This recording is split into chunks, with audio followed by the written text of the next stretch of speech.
Welcome to Roof Time in association with Moose Roofing out of Omaha, Nebraska. I am your host, Austin Anderson. I major in roofing and minor in chainsaws, mini bobcats, three-wheelers.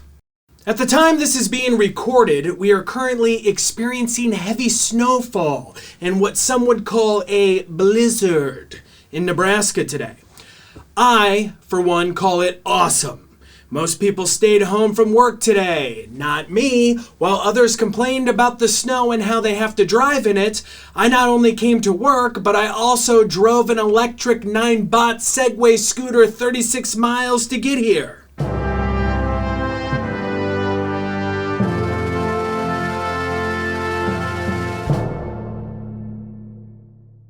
Why not stay at home in the safety and warmth of my humble abode, one might ask? Because in this video we are covering headwall flashing, and this information must be communicated to the public immediately. When you have existing construction, the best way to put ice and water shield underneath the headwall flashing is to shingle up to the second last row of shingles. Then what you want to do is take the ice and water shield and cut it down to a smaller strip, about 8 to 6 inches.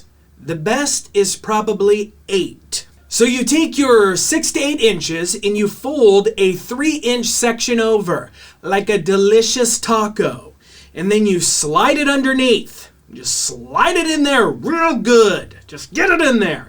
You want to get it in there as far as possible to create an excellent seal barrier. The point is to have it seal underneath the metal so that if wind blows water up underneath, it will be caught and it will roll right back out where it belongs. That's why it has to get stuck to the top of the metal. So water cannot get underneath and behind to cause horrendous damages. The only thing water can do is go down like this. Real smooth, just like this. Just like it's supposed to. Like this. Then you grab your last layer of shingles and you stick it right between the 2 layers of ice and water shield. Just get it in there, baby. You know how it's done. Then you bend it up and get your last set of nails all the way across. So that way your shingles and ice and water shield are secured down. Yeah. Then you put your finishing nails right into the head wall. Then you use silicone to lock those nails in.